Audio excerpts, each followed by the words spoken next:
Permítanme que les presente a un escritor e investigador que seguro que muchos de ustedes ya conocen.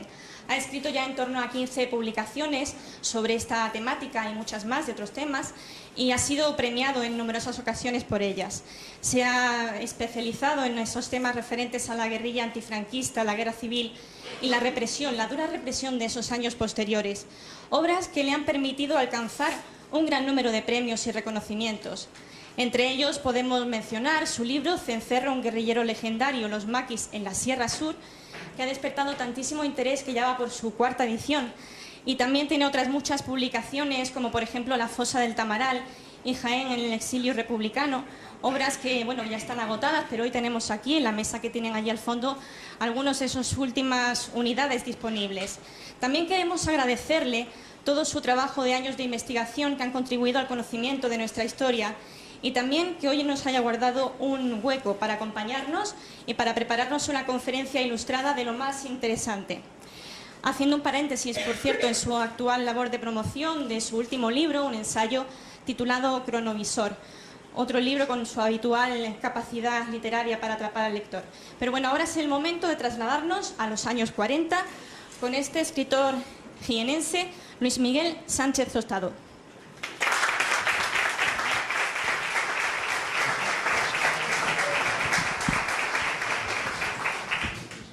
¿Sí? ¿Este? Este es el de la tele.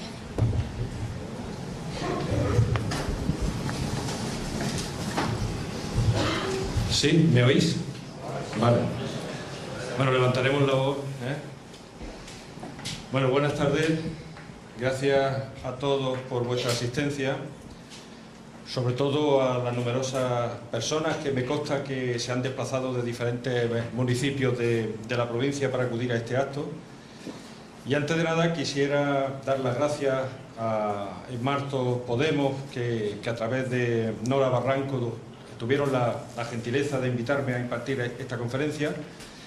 Y mi agradecimiento también a la agrupación local del Partido Socialista Obrero Español y a Izquierda Unida Los Verdes por sumarse a este tributo al movimiento guerrillero antifranquista en el 70 aniversario de la muerte de Tomás Villén Roldán, más conocido como Cencerro. Y como no, saludar a mis ilustres contertulios que después estarán aquí en esta mesa, don Jesús de Manuel, don Manuel Campos y don Luis Naranjo. Bueno, yo es que no veo la pantalla. Sí. Bueno, bien, dicho esto y centrándonos en el tema que nos ocupa, deciros que el movimiento guerrillero antifranquista es ni más ni menos que la historia de la utopía y del drama. En este movimiento vamos a distinguir dos etapas fundamentales, ¿no? La primera etapa de 1939 a 1944, en la que los que se echan al monte pues son eminentemente huidos, ¿no? Se echan al monte para salvar inicialmente la vida. No se les puede considerar todavía propiamente guerrilleros, aunque estén armados, porque su objetivo es sobrevivir, ¿no? Pero hay una segunda etapa, desde 1944, que en algunas zonas llega a extenderse hasta 1952, y esta etapa comienza con el final de la Segunda Guerra Mundial. Esto, unido al aislamiento internacional del franquismo, pues desató cierta euforia, ¿no?, entre esos huidos iniciales. Y aquí en esta etapa ya sí podemos hablar de resistencia, ¿no?, de una guerrilla más o menos organizada, de guerrilleros, de maquis, Recordar que el término maquis es una voz francófona, francesa, que viene de maquisar. Maquisar es monte o bosque, Entonces el maquis es el emboscado, ¿no?, el que se oculta en el monte. En este mapa que estáis viendo podéis ver los diferentes núcleos serranos con presencia guerrillera en España. Y en este otro veis los focos de guerrilla en la provincia de Jaén. Hay una pequeña zona en Sierra Mágina donde se localizan 3 pequeños grupos de huidos que no alcanzaron a sobrevivir más allá del año 44. Al oeste de la provincia tenéis la presencia de los jubiles, que eran unos anarquistas de Bujalance, que formaron también una guerrilla con una treintena de miembros y que se internaban con frecuencia en la provincia de Jaén, pero fueron muertos también en 1944. Pero los 2 núcleos más importantes de guerrilla en nuestra provincia son, al norte, en Sierra Morena, la guerrilla de Francisco Expósito El Gafas, que era el jefe de la 21 División de la segunda agrupación Centro de Guerrilleros, que estaba bastante bien organizada y a la que dediqué varias obras, varios libros, ¿no? Por ejemplo, Vivir para contarlo, o La fosa del Tamaral, de la que después hablaré. Y al sur, en la comarca en la que estamos, la famosa guerrilla de Tomás Villén Roldán, Cencerro, cuya biografía abordé primeramente en mi obra La guerra no acabó en el 39 y posteriormente dediqué un libro monográfico, Cencerro, un guerrillero legendario. La guerrilla en España no disponía de medios para derrocar al monstruoso aparato militar franquista, pero sí produjo momentos de inquietud tras la finalización de la Segunda Guerra Mundial.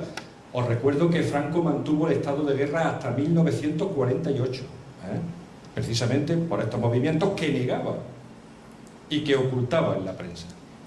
La Guardia Civil, sin embargo, oficialmente reconoció haber dado muerte a 5.560 guerrilleros y haber encarcelado a 20.000 personas como consecuencia de estas luchas.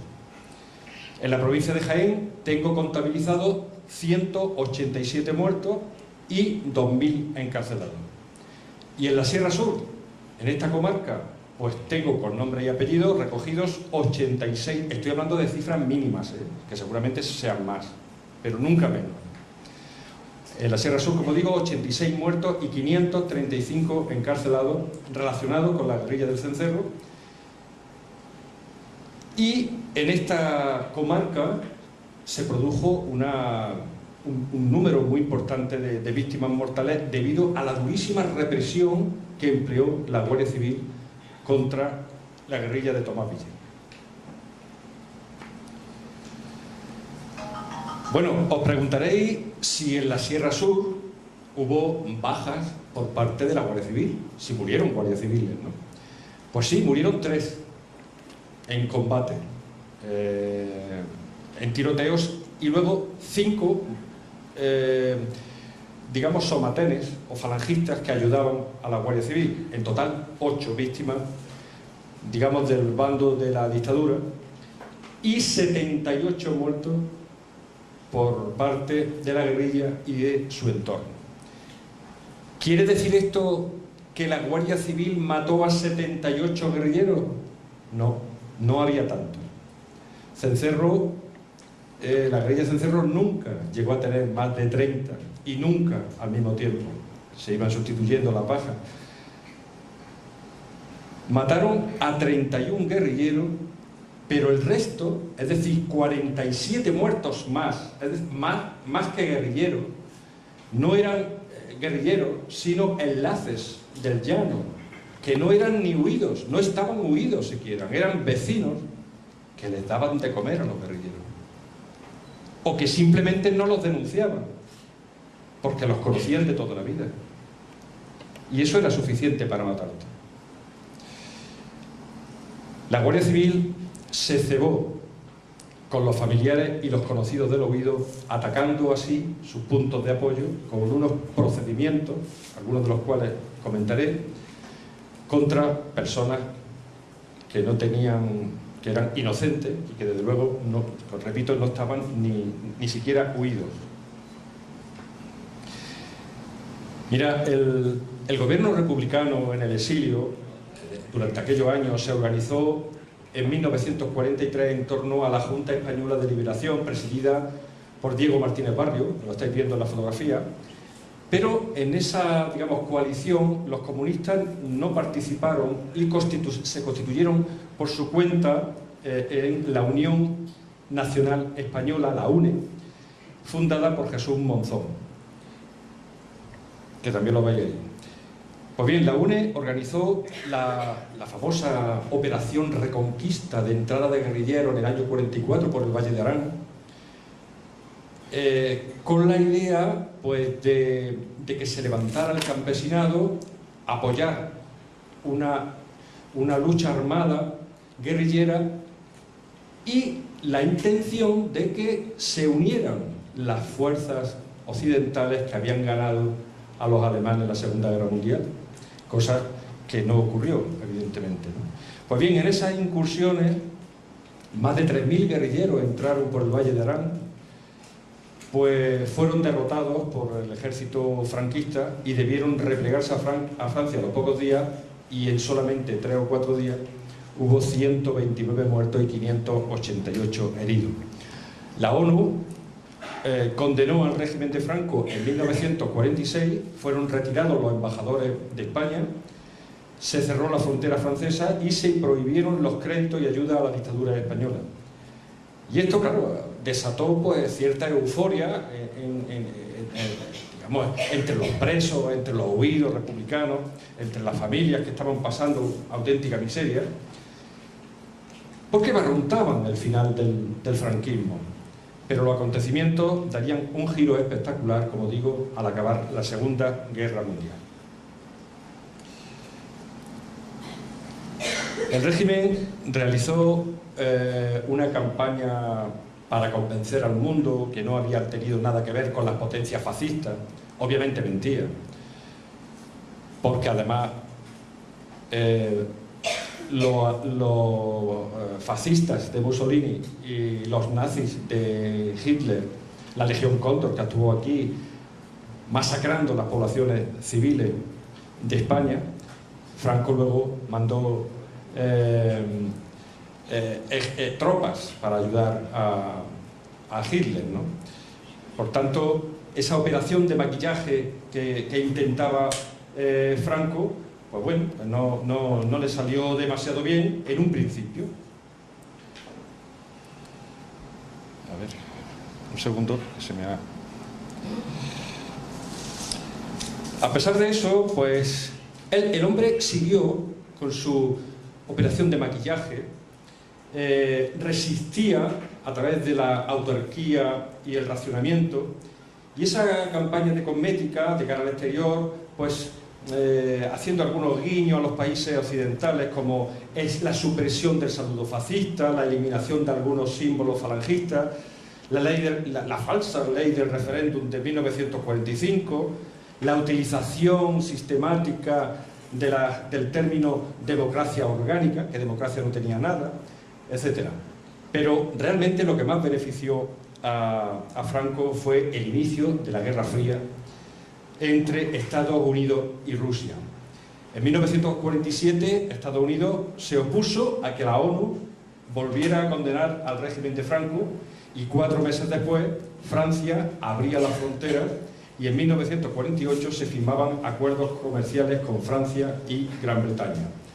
Franco, que era muy astuto, aprovechó la guerra de Corea en 1950 para ofrecer tropas de apoyo a Estados Unidos contra el comunismo, y aunque Estados Unidos no la aceptó, su ofrecimiento lo agradeció, y al mes siguiente Franco recibió un crédito americano de 62,5 millones de dólares. Finalmente, el 4 de noviembre de 1950, la ONU revocó su condena al régimen y regresaron los embajadores a España. Franco se salió con la suya.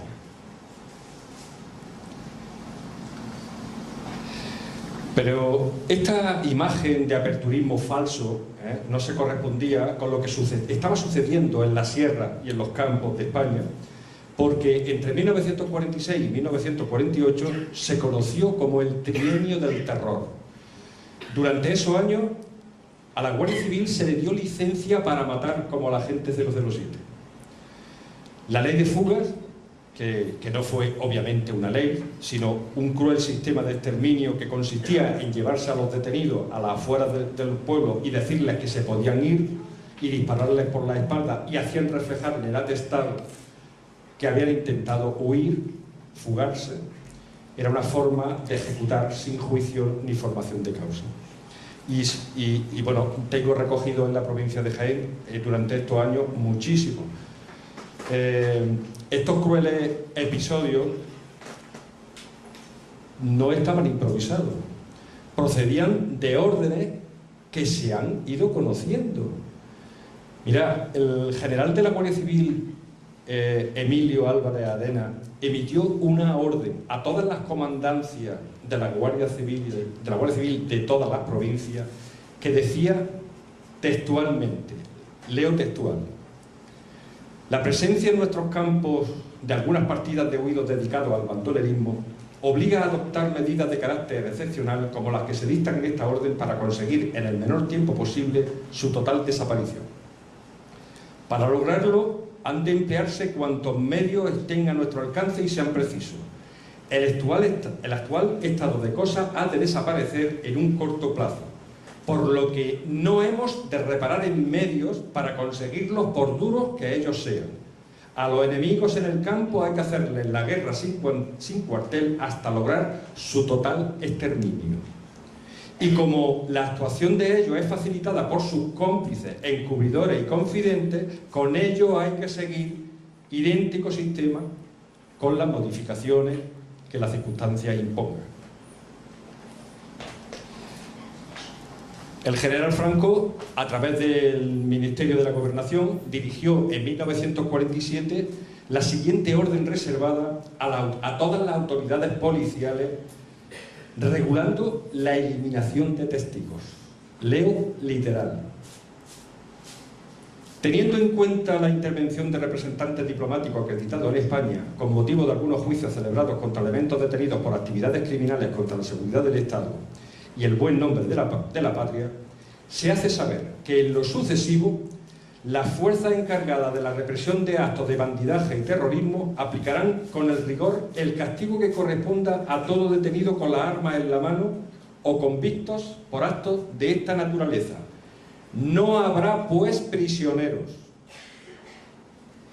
a menos que haya testigos sospechosos o se produzcan circunstancias que puedan dar lugar a una publicidad que aprovechen nuestros enemigos. Es decir, estaban ordenando asesinar sin hacer prisioneros, ni juicios. Realmente estremece leer circulares a mitad del siglo XX de un régimen criminal.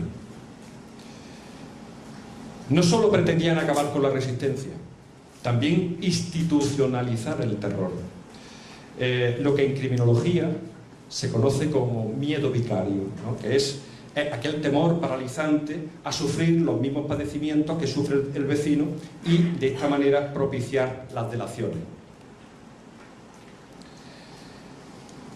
Lógicamente, estos crímenes no se divulgaban en prensa. Además, la censura prohibía referirse a los guerrilleros como tales, sino como bandoleros, malhechores o delincuentes. Estáis viendo algunas de las noticias aparecidas en la prensa de Jaén. Sin embargo, y qué curioso, en la intimidad de los tribunales militares, cuando los detenían, los condenaban por rebelión militar, no por delincuencia común. Porque se les condena por rebelión militar si son son delincuentes comunes, ¿no? Y el caso es que con el paso del tiempo, pues, consiguieron institucionalizar el término bandolero y todavía sigue la gente llamándole bandolero en 2017, porque eso es lo que han estado escuchando durante 40 años de dictadura y todos los años de transición. En muchos pueblos no se puede decir guerrilleros, pero le decían los de la sierra, ¿no? Pero en cualquier caso, la palabra bandolero, pues, es otra de las victorias que tuvo Franco, ¿no? ¿Pero eran realmente bandoleros o eran guerrilleros, ¿no? Pues esa es una pregunta que me hace la gente. Hoy mismo me lo han preguntado los medios de comunicación, hace un rato también, ¿no? El término bandolero fue utilizado por el régimen para negar los focos de resistencia.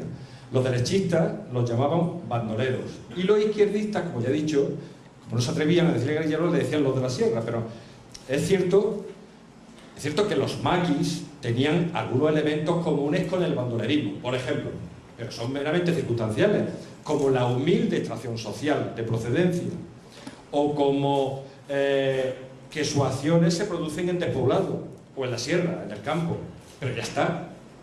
El bandolero solo persigue fin lucrativo, pero el guerrillero, su fin, su objetivo es el cambio de régimen político, y es una gran diferencia, ¿eh? Y por eso iban a cara descubierta, y los bandoleros se tapaban la cara.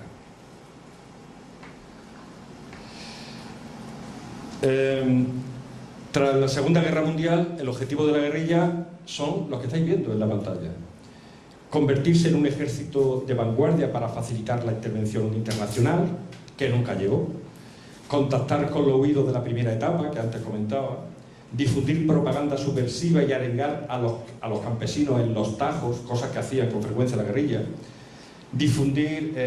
propiciar la constitución de comités clandestinos. En Marto se constituyeron varios; conseguir financiación a través de los golpes económicos como secuestros y atracos a grandes terratenientes, que tenían mucho dinero; y también hacían ciertos sabotajes a infraestructuras. Pero ¿por qué fracasó este movimiento? Pues fueron varios los motivos, ¿no? Tanto Winston Churchill en Inglaterra como el presidente Roosevelt y posteriormente Harry Truman temían que si era derrocado Franco, España se convirtiera en un satélite soviético de Stalin, de Rusia, hombre, que consideraban algo peligroso debido a la situación geoestratégica de nuestro país en el Mediterráneo. Pero recordemos que el Partido Comunista de España fue quien realmente capitalizó la lucha guerrillera, ¿no?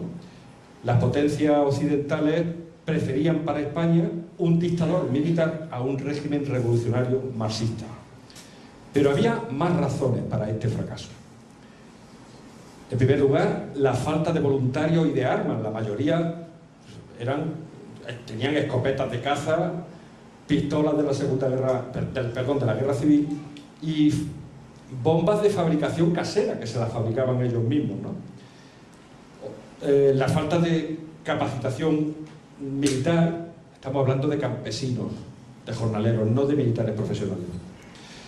El cansancio que se arrastraba un campesinado agotado ya después de una guerra civil y los años de hambre posteriores, y sobre todo una implacable represión durante el primer franquismo, ¿no? Otro punto es la falta de unidad entre los partidos de izquierda en el exilio, la aplicación de la ley de bandidaje y terrorismo de abril de 1947, que metió a muchísima gente en la cárcel, los premios a chivatos y traidores, como fue el caso del castillero que traicionó a Cencerro y a muchos hombres de Cencerro, Toribio Baeza Palomino, apodado Carambita, que al final le hicieron policía municipal de Valdepeña y le dieron una importante compensación económica, y al final tuvo que irse del pueblo porque se le hizo un vacío tremendo. Pero ¿quién era Cencerro? ¿Qué peculiaridades tuvo su guerrilla para considerarse legendaria? Pese a que Tomás Villén Roldán se convirtió en el hombre más buscado por la Guardia Civil en la provincia de Jaén, no era ni mucho menos un delincuente. Durante la guerra había sido concejal en el ayuntamiento de Castillo de Locubín, de donde él era natural, había sido secretario general de la UGT y presidente de la Casa del Pueblo, y además presidente de la Asociación Obrera El Porvenir. Su apodo Cencerro le venía porque antes de la guerra iba por los pueblos con un camión y hacía sonar un cencerro para avisar de su presencia, y se le conocía. Bueno, ahí viene el de Cencerro, ¿no? Y se quedó con ese apodo. Al acabar la guerra fue encarcelado en Alcalá Real, donde, viendo cómo torturaban y cómo fusilaban a sus propios compañeros, intentó fugarse, se fugó en 1940 y se echó al monte, y ya no lo cogerían vivo hasta el famoso combate de Valdepeñas del 47, del que ahora después hablaré. Tras evadirse de Alcalá, se ocultó en diferentes cortijos de conocidos y en algunas cuevas próximas a Castillo de Locubil, algunas de las cuales fueron dinamitadas por la Guardia Civil para que no hicieran uso de ellas, no la utilizara, y pronto se unió a la guerrilla de Manuel Castillo Capilla, más conocido como Salsipuedes, que actuaba, era un capitán republicano del norte de Granada, que actuaba por la comarca de los Montes, y en esta guerrilla coincide con el alcalaíno Juan Sáez Ojarrasquín, que también os sonará por esta comarca, y en febrero de 1943 la Guardia Civil rodeó a la guerrilla, ya cencerro dentro de la guerrilla de Salsipuedes, en una cueva que estaba en un abrupto acantilado en Valdepeñas de Jaén, y allí se libró un cruento combate, estoy hablando del 43, en el que llegaron a luchar cuerpo a cuerpo con los guardias civiles, y en el que perdió la vida Salsipuedes y un guardia civil. Cencerro consiguió escapar y desde ese momento sustituyó en la jefatura de la guerrilla a Salsipuedes y ya se convirtió en jefe guerrillero. Uno de los golpes más sonados fue el asalto al autocar de Valdepeñas de Jaén, a la altura de la Bandera, en Puerto Viejo, el 21 de octubre del 41. Cencerro y Ojarrasquín hicieron apearse a los viajeros que venían de la feria de ganado de octubre de Jaén, de la feria de San Lucas, y pusieron una manta en el suelo y consiguieron 40.000 pesetas, ¿no? Hace años yo entrevisté a uno de esos testigos de aquel atraco. Era un vecino de Valdepeñas que se llamaba, pues ya falleció el hombre, Rafael Sánchez Ansino, y me contaba, lo tengo grabado, Ojarrasquín me sacó del bolsillo lo poco que llevaba y le dijo a Cencerro: este solo lleva 10 duros. Y Cencerro contestó: déjaselos para que se convide, y no me las quitaron. Una mujer en el autobús lloraba y dijo que venía de visitar a su marido que estaba preso en la cárcel de Jaén. Y Cencerro le preguntó: ¿y qué ha hecho su marido para estar preso? Dice: luchó por la República y se entregó al acabar la guerra. Dice: yo también luché por la República, pero no me entregué. Por eso yo estoy aquí y su marido está en la cárcel. Este atraco originó una durísima represión sobre familiares y conocidos de Cencerro. Medio centenar de vecinos de Castillo de Locubín, Fuensanta de Martos, Fraile y Alcalá la Real fueron encarcelados, entre ellos 13 mujeres, incluida la mujer de Cencerro, que estaba embarazada de su último hijo, y fue condenada a 15 años. Y además fusilaron a 5 vecinos que ayudaron a Cencerro.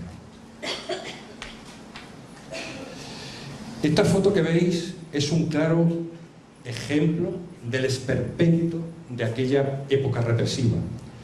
El 28 de diciembre del 41, una prostituta de Fraile dio aviso a la Guardia Civil de que Cencerro y Ojarrasquín estaban por las proximidades de Fraile, y tras cercarlo, el tiroteo que se produjo, Cencerro escapó y Ojarrasquín lo hirieron.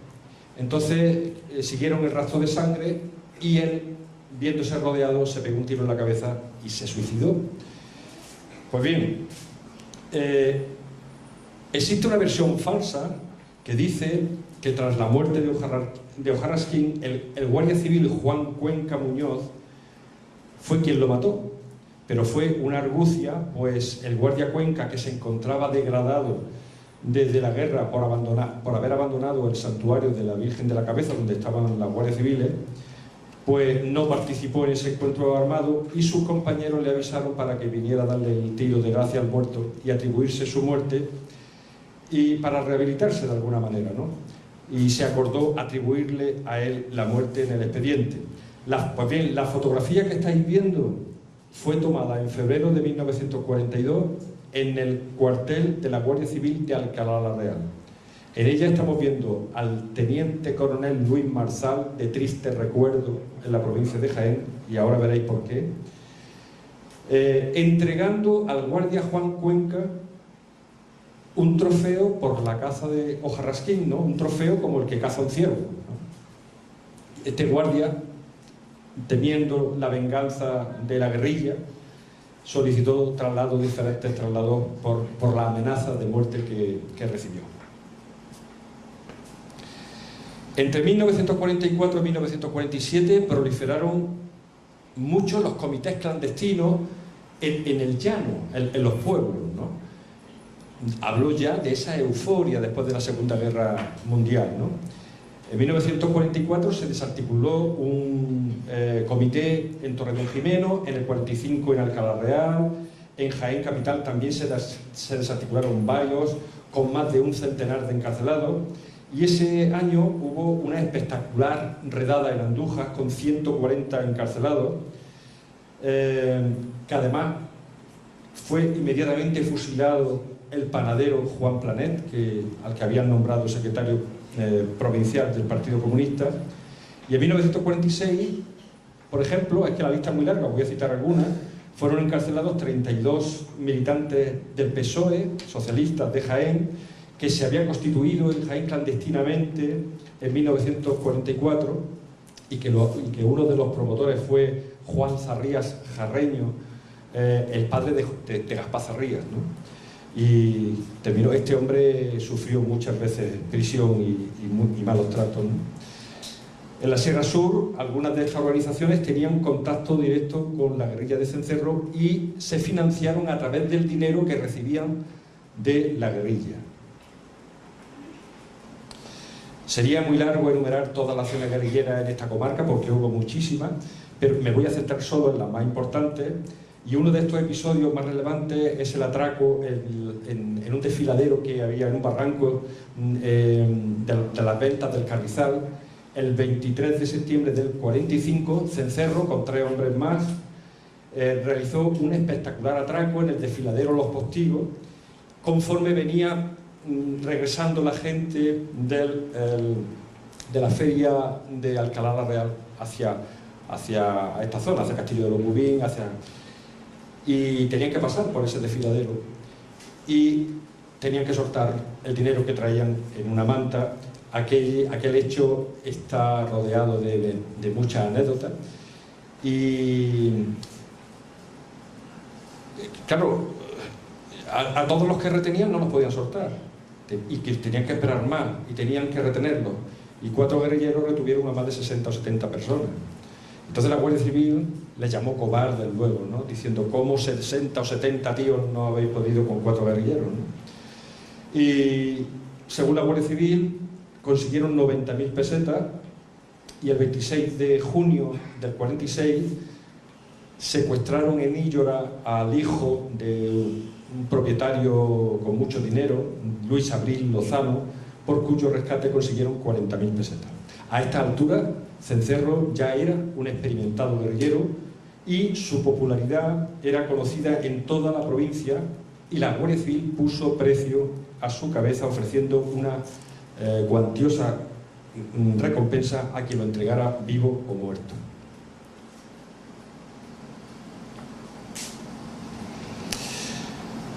Martos fue protagonista de importantes episodios, ¿eh? Uno de ellos ocurrió en el Cortijo Las Torres, que está a 10 kilómetros de Martos en dirección Monte López Álvarez.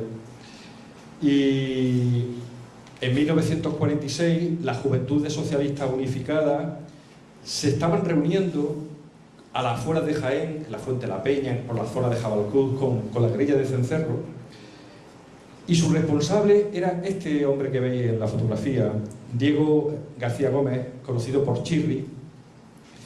Y en días señalados del año, por ejemplo, el Día de la República, el 14 de abril, o el día de mañana, 18 de julio, del golpe de Estado, pues llenaban Jaén de octavillas, ¿no? Animando, octavillas anónimas, claro, animando a rebelarse contra el régimen. Incluso colocaron una gran bandera republicana en la cruz del castillo de Jaén, que fue vista por todo el mundo, ¿no? Pues bien, tras esa redada de las Juventudes Socialistas en Jaén, a base de tortura, hicieron hablar a muchos jóvenes comunistas y socialistas. Y alguien de esa redada dijo que en 2 o 3 días se iba a reunir, se iba a celebrar una asamblea en una base secreta con la guerrilla en el cortijo Las Torres de Marto. Y bueno, realmente, por cierto, el Chirri huyó a tiempo y se unió a Cencerro. Entre las personas de esa asamblea con la guerrilla para constituir el comité comarcal del Partido Comunista, pues yo calculo que había unas 20 o 30 personas en el cortijo. Pues bien, la Guardia Civil por la noche, de madrugada, se presenta una compañía de guardias civiles, rodea completamente el cortijo y no les deja salida. Y se inicia un tiroteo violentísimo, un combate cruzado de fuego, en el que caen heridos 4 guardias civiles. Y de repente cesa el tiroteo. Ya solo tenían que entrar a la fuerza y coger a todo el mundo. Pues cuando entró la Guardia Civil no había absolutamente nadie. Nada más que los caseros. Cencerro y todos los guerrilleros, los miembros del comité, habían huido por debajo de tierra, pasando por debajo de los guardias civiles, en un túnel que se habían fabricado años atrás, financiado por la guerrilla, para utilizarla como base para entrar y salir del cortijo sin que lo vean nadie, ¿no? Fue una acción, un éxito atribuido a Cencerro, no tuvo ninguna baja, pero claro, esto hizo que muchos enlaces tuvieran que unirse a Cencerro temiendo las palizas y varios de Martos se fueron, se echaron al monte, ¿no? Temiendo pues lo que le venía encima, ¿no? Medio centenar de personas, después de esa acción, de Jaén, Marto, Alcaudete, Castillo Locubín y Torredón Jimeno fueron encarceladas, pero 10 de los asistentes se unieron a Cencerro, creció su guerrilla. En ese momento la guerrilla de Cencerro estaba en su máximo apogeo. Entre ellos, de Marto, pues os sonarán los nombres o los apodos: Antonio Molina Melero, Rubio Llero, Antonio La Rubia Expósito, Payuso, y José Crispín Pérez, que era el yerno de Payuso, que finalmente murió con Cencerro en Valdepeñas de Jaén.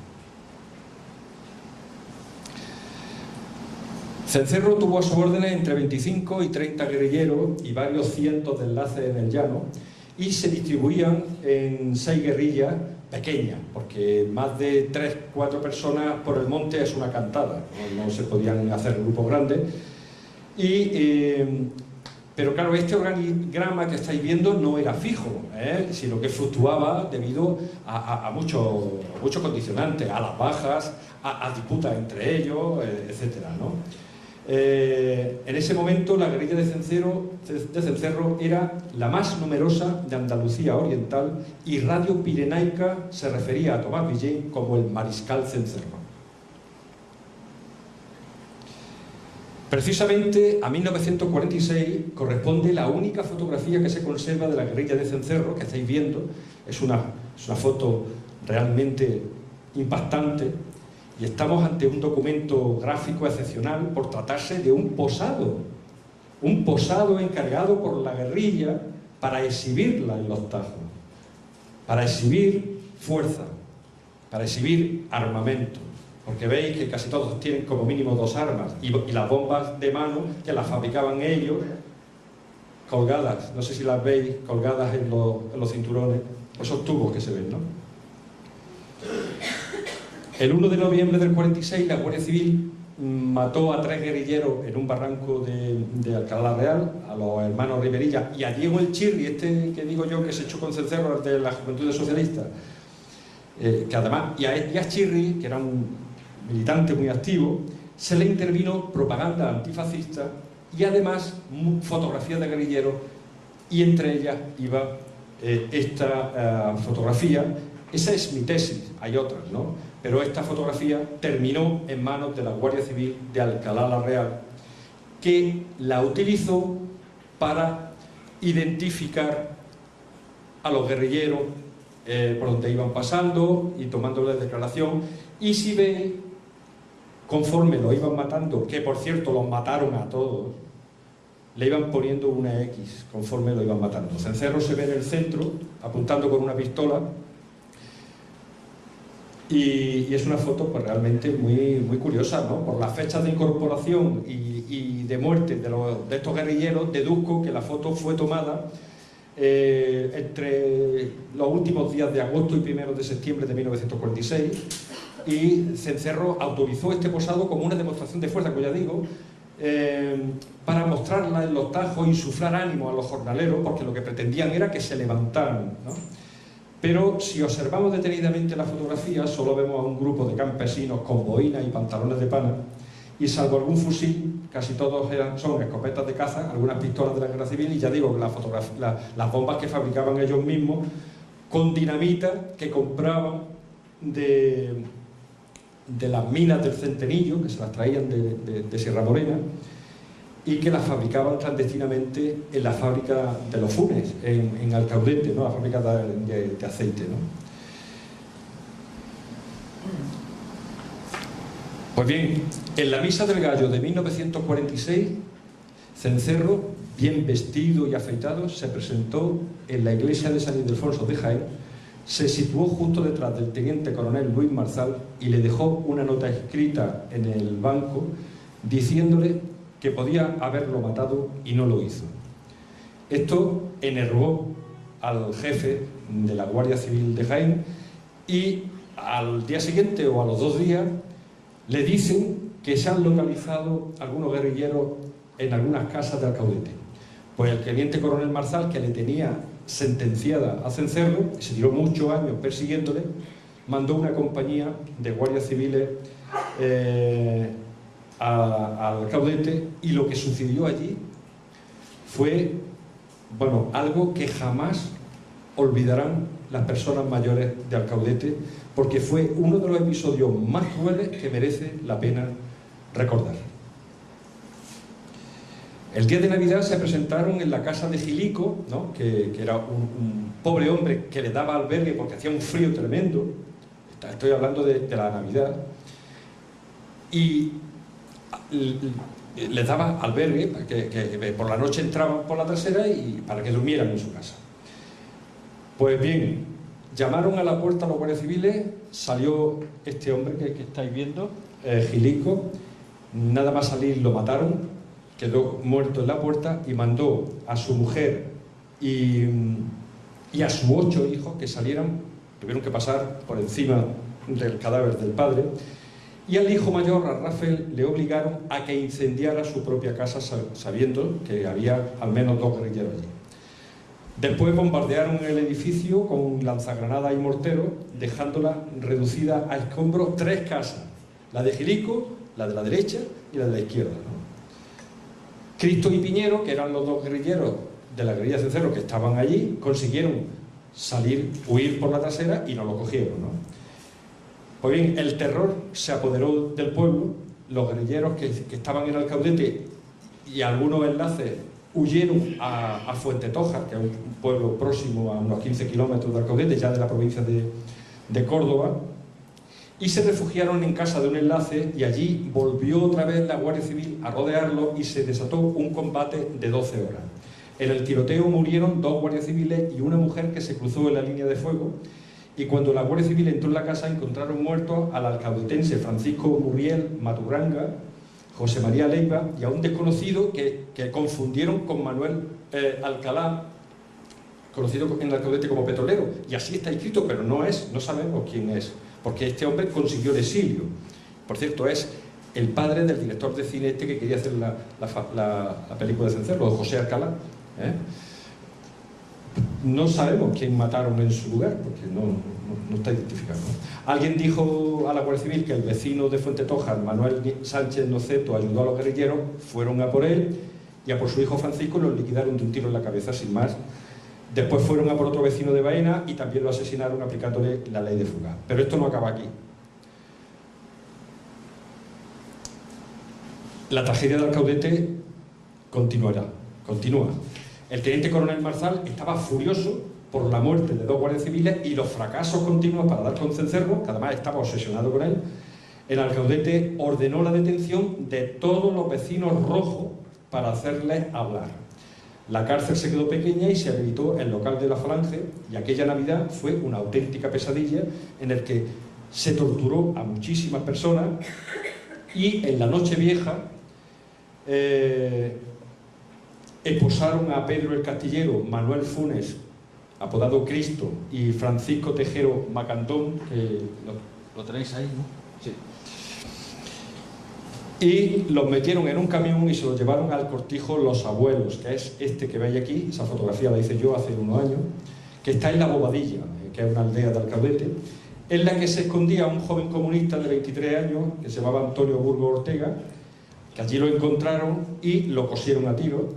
Después asesinaron a los 3 detenidos que llevaban de Alcaudete, que eran vecinos de Alcaudete, que repito, no estaban huidos, y los mataron también. Y para no dejar testigos, también asesinaron al matrimonio casero de ese cortijo y después dinamitaron, que está el cortijo volado, se ven todavía las manchas negras del fuego, y pusieron en el cortijo pues lo típico, una resistencia, una lucha, un combate y bueno. Rápidamente tuvieron que enterrar a todos los muertos en el cementerio de La Bobadilla, sin autopsia, sin reconocimiento de familiares y sin nada, ¿no?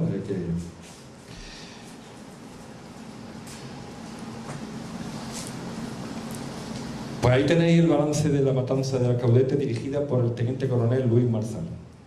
El día 25 de diciembre, un muerto en Alcaudete. El 26, 9 muertos en Fuentetoja. El 31, 6 muertos más en el cortijo de La Bobadilla. Total, 16 personas muertas violentamente en la Navidad del 46, a lo que hay que sumar decenas de encarcelados y 4 viviendas reducidas a escombros.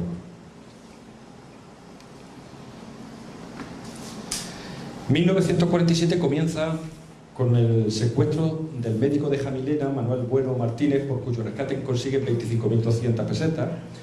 Y muy sonado fue en marzo el atraco al propietario Máximo Codes, ¿no? Que el 2 de marzo del 47, el cencerro y su hombre lo interceptan dentro del coche, en su cortijo, el cortijo nuevo que se llamaba, que era una de sus fincas, y sabía que portaba, claro, sabía porque tenía trabajadores que eran amigos de Cencerro, que luego se unieron a él, ¿no?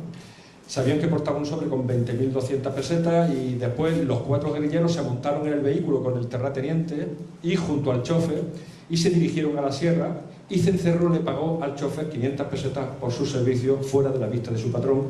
Y esta técnica de pagarle al chofer lo hizo Cencerro en muchos atracos, consta en los atestados y en las mismas confesiones de los choferes, ¿no?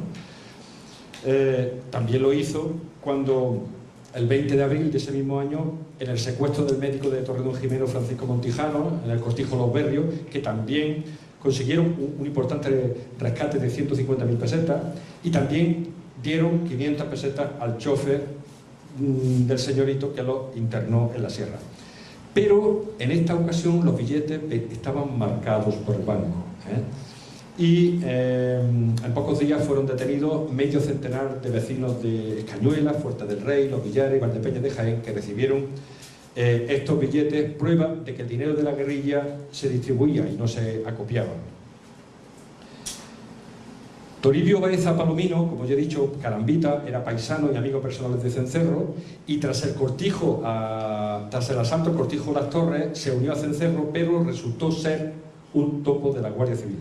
Con la información que recibía de Toribio, la Guardia Civil logró en solo 6 meses la muerte de 30 personas entre guerrilleros y enlaces de la Sierra Sur.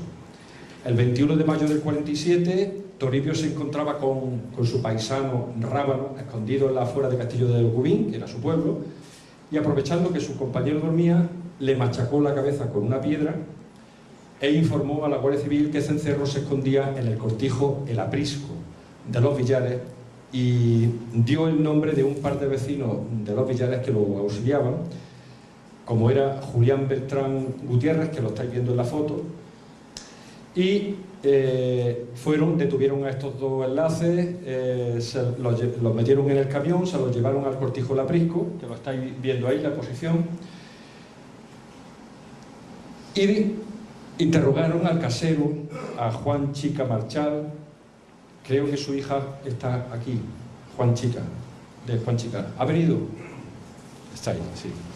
Pues bien, a Juan Chica y a estos dos villareños los asesinaron. Los guerrilleros habían huido otra vez cuando vieron acercarse los camiones y fingieron otro ataque, otra ley de fuga. Lanzaron granadas y otra vez en el atestado intentaban huir. Toribio regresó con Cencerro y fingió no saber nada.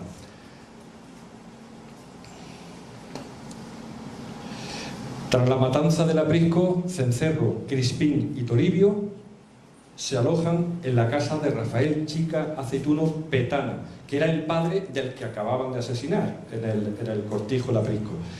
En la calle Sol número 1 de Valdepeñas, en la afuera del pueblo, entraban por la noche, por la trasera, cerca del río Susana, y el 12 de julio de 1947, ajeno a que ignorando que tenía un traidor en su fila, Cencerro permitió, y este fue el gran fallo que tuvo, que Toribio se desplazara a Jaén para contactar con los enlaces de la capital para facilitar su marcha al exilio, pero fue su sentencia de muerte. Toribio no regresó y en su lugar lo hizo todo un ejército.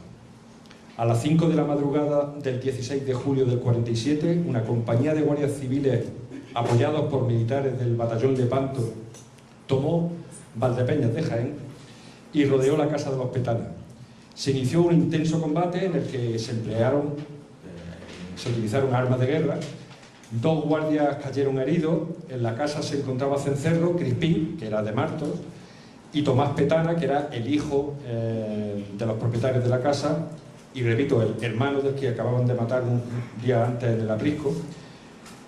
Y los combates se prolongaron durante 2 días. Fueron detenidos 3 vecinos de Valdepeñas que auxiliaban a Cencerro: Isidro Jiménez Prieto, un vendedor ambulante de chuchería que hacía recao a Cencerro a cambio de propina, Francisco Tello Sánchez y Bernardino Narváez. El teniente coronel Marzal le ordenó que entraran en la casa para convencer a Cencerro de que se entregara, y al rato salieron los 3 diciendo que Cencerro se negaba a rendirse, pero que ellos se entregaban. Pero lo mataron a tiro en la puerta. Y para justificar sus muertes se hizo constar en el atestado que estos pobres hombres hicieron causa común con los bandoleros, tomando parte en la agresión contra la fuerza. Volvieron a manipular el atestado, ¿no? Cencerro, viéndose perdido, se entretuvo en romper todos los billetes que tenían para que no fueran recuperados. Se colocaron cargas de dinamita en el exterior de la casa y los guerrilleros, viendo que iban a volar la casa, comenzaron a romper el tabique que comunicaba con la casa lindera, y de esta forma pudieron salvar momentáneamente la vida cuando la casa voló por los aires. Pasaron a la otra casa. Los tiroteos prosiguieron y Antonio Carrillo Rivilla, un falangista que colaboraba con la Guardia Civil, fue muerto de un disparo procedente de la casa. Al segundo día se iniciaron los combates con lanzamiento de mortero y lanzagranadas, y cuando los guerrilleros vieron que estaban poniendo nuevas cargas de dinamita en la segunda casa, se refugiaron en la bodega, en el sótano, y se procedió a volar por los aires el edificio entero con ellos dentro, y tras la enorme deflagración quedó un macizo de escombros gigantesco. Tuvieron que llamar a los bomberos de Jaén, que tardaron más de 5 horas en llegar hasta donde estaban ellos, y sacaron los cadáveres de Cencerro y de Crispín. No murieron asfixiados por los escombros, porque presentaban heridas de bala, por lo que se deduce que pudieron suicidarse en el último momento. Y el balance de esta acción, porque Cencerro vendió muy cara su muerte y su vida: 7 muertos, 10 varios heridos graves, 10 vecinos encarcelados y 2 casas reducidas a escombros. La resistencia de su último combate contribuyó a engrandecer aún más su leyenda. Pues imaginaos mi sorpresa cuando en el archivo militar de Sevilla, archivo histórico militar, consultando el sumario el proceso de este suceso, me encuentro pegada a muchas de sus páginas todos los trocitos que Cencerro, los billetes que Cencerro había roto. Y Cencerro se salvó, se salió con la suya, porque los militares no consiguieron que el Banco de España se los cambiara, porque había 104.445 pesetas, que era una fortuna para la época, y no se los cambiaron. Por lo tanto, tuvieron que pegarlos uno a uno al sumario, y ahí están todavía, hace hoy 70 años. Diario Jaén recogió la noticia con el siguiente titular: el Cencerro y 5 malhechores más muertos por la Guardia Civil a la que hicieron frente.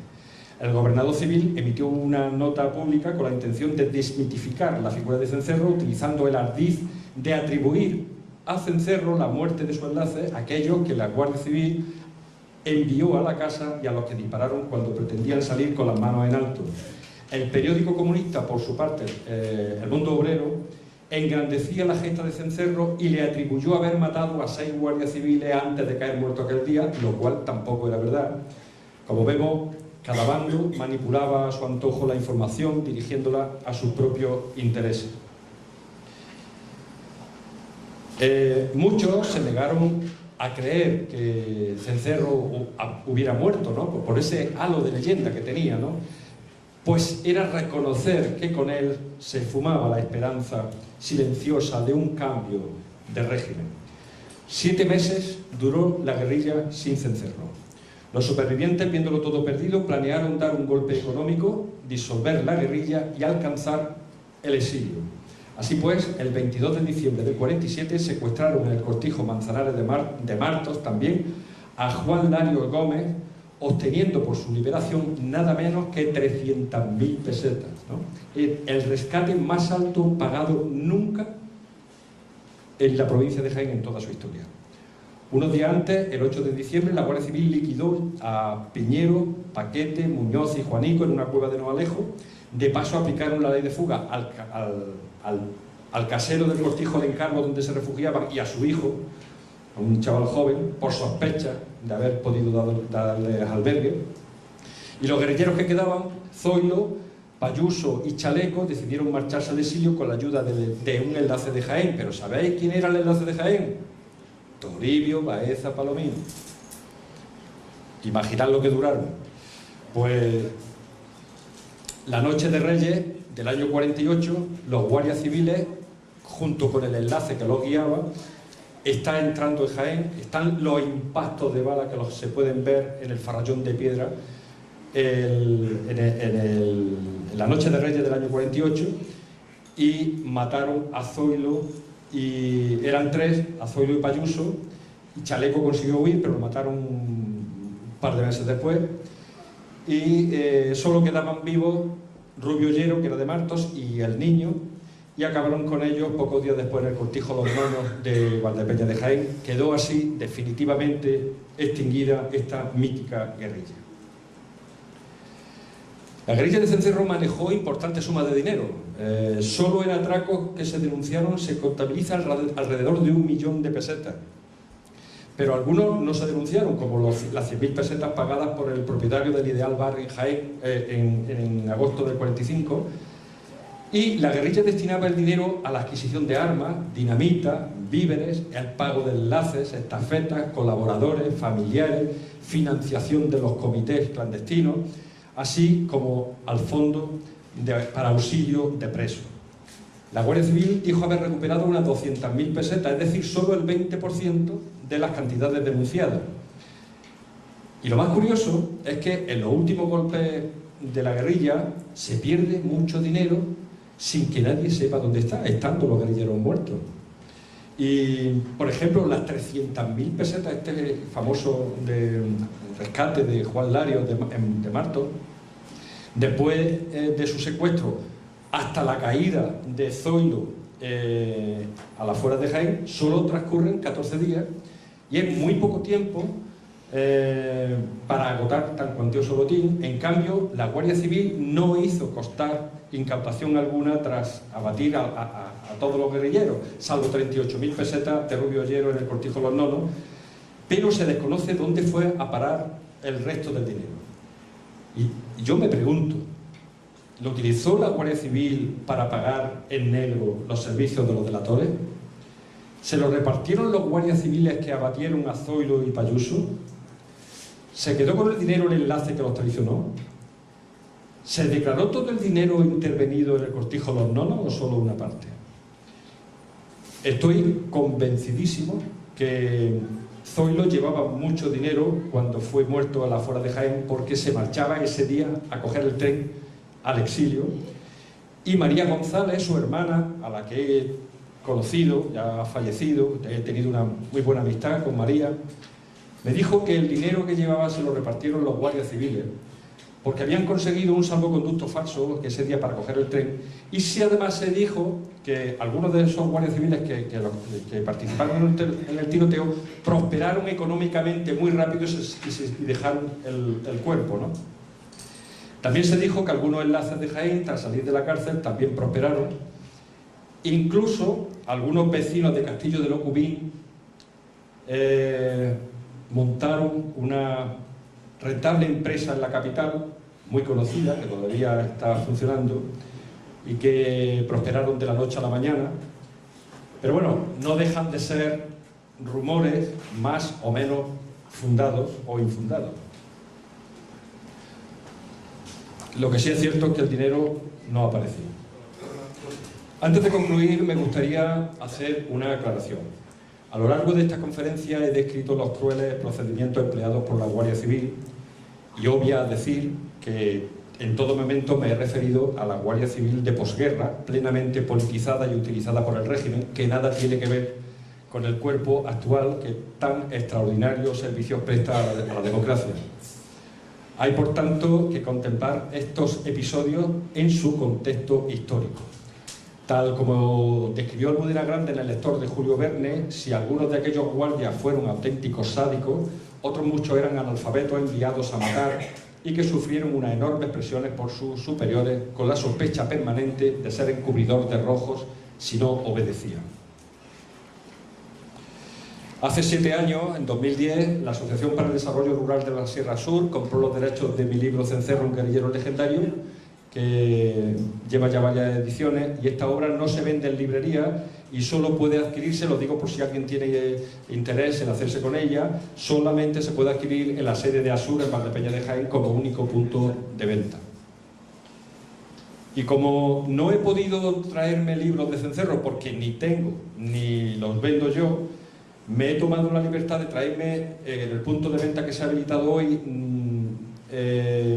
los últimos ejemplares que quedan de estas dos obras que estáis viendo, dos obras mías, que no vais a poder encontrar en ninguna librería porque están ya agotados y que están relacionados con la temática de esta conferencia, y estoy seguro que os va a impactar. Por un lado, la fosa del Tamaral, en el que documento el impresionante caso del enlace de la guerrilla de Andújar llamado Francisco Pacheco, que desapareció en 1945 sin dejar rastro, y después de 58 años de silencio conseguí averiguar cómo, cuándo y dónde lo asesinaron, y lo más importante, encontré sus restos en Solanilla del Tamaral, una remota aldea del Valle de Alcudia, en Ciudad Real. Conseguimos exhumarlo y reunirlo con los restos de su mujer en el cementerio de Andújar. Y en este libro también se documentan otros casos espeluznantes, como el de Doroteo Cerro y el estremecedor caso de las hermanas Pantoja, dos niñas que se enamoraron de dos guerrilleros y se echaron al monte con ellos, ¿no? Y protegiéndolos de una emboscada de la Guardia Civil las ametralló y exhibieron sus cuerpos completamente desnudos en Andújar en 1949, en esa fecha ya tan tardía, ¿no? Son casos verdaderamente espeluznantes, ¿no? Y el otro es Jaén en el exilio republicano, en el que documento cómo fueron los últimos días de guerra en Jaén, cómo se organizó aquella malograda caravana de más de 400 políticos de toda la provincia que salieron con destino al exilio, y cómo se malogró, cómo los interceptaron, cómo terminaron fusilados la mayoría de ellos. Y también se incluyen numerosas biografías de republicanos jiennenses exiliados, de los que nunca más se supo. Estoy hablando de abogados, médicos, intelectuales, algunos de la Sierra Sur, por cierto. Y yo me preguntaba qué había sido de esas personas fuera, porque ya nunca más se supo de ellos, ¿no? Y he conseguido traerme documentación de Francia, Inglaterra, México, Rusia, Argentina, etcétera, ¿no? Solo quedaban 8 ejemplares, yo ya no sé si están o no están. Si queda alguno, pues ahí los tenéis a vuestra disposición.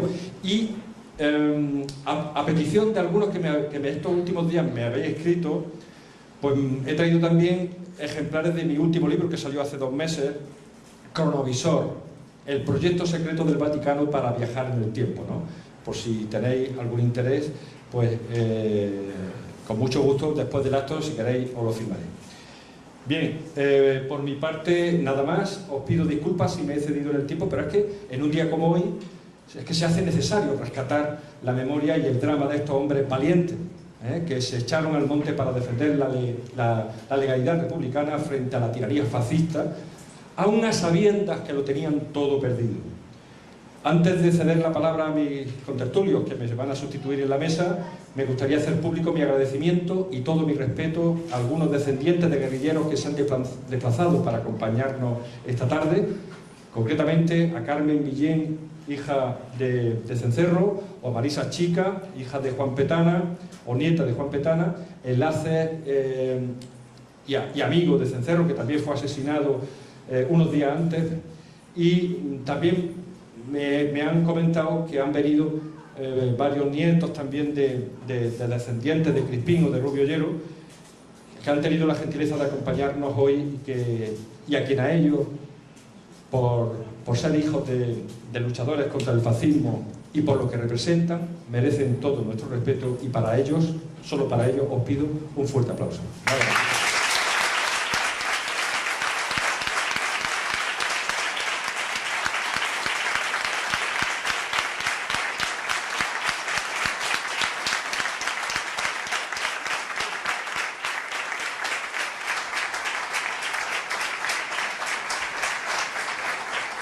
Muchísimas gracias. Sin duda es sobrecogedora toda esta historia, y ahora sí también les pido un aplauso para el escritor, para Luis Miguel, por acompañarnos y por habernos aportado tantísimo conocimiento de nuestra historia, que es muy importante.